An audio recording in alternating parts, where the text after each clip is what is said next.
Hi, I'm Mary, a librarian turned book reviewer with a focus on stories written for kids, tweens, and teens. Today, I'm going to be talking to you about this book called A Mermaid in Middle Grade, Book 5, The Golden Trident by A.M. Lucidar.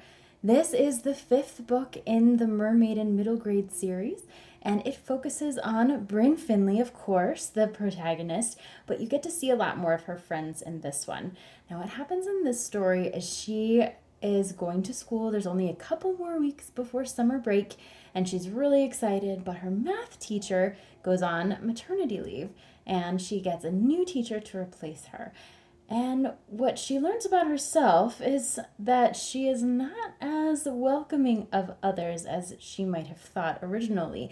So her new teacher is a Dagon, just like Ian Fletcher, who is not so friendly. And instead of giving him a little bit of leeway because he's someone new, she likens him to Ian, and because of that, she is not super excited about him. So tie all of that into Phaedra the Sea Witch, of course, comes back, and this time she is going after the Trident. So it's up to Bryn and her friends to find out where the Trident is and try to keep it out of Phaedra's hands.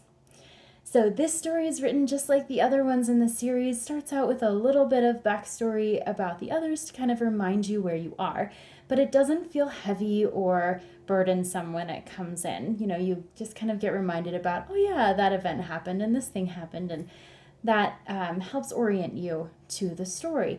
So you get to see a little bit more of Bryn's friends in this one, and they're in school together. And it's hard to believe that these 5 books have all happened within the span of one school year. So they're getting towards the end of 6th grade, and it's exciting and a little bit unusual that a 6th grader and her friends have been the ones to fight this sea witch and try to outsmart her. But of course, that's what middle grade books are all about.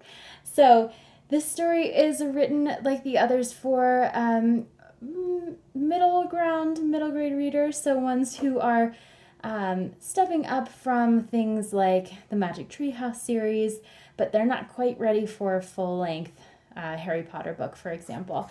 So this one, has a lot of text, not a whole lot of white space, but the plot is written in such a way that it is really easy to follow and easy to keep those pages turning. So the 2 main features of this book are learning to accept others who are different from you and putting aside any prejudice that you might have, and also a really strong message of conservation. So anyone who is interested in learning some lessons that are really important to not only middle grade readers but also adults, and protecting the environment in a fun and accessible way, would really appreciate this book, this addition to the series, as well as the others that accompany it. If this sounds like a great fit for you, I hope you look for it at your favorite bookstore.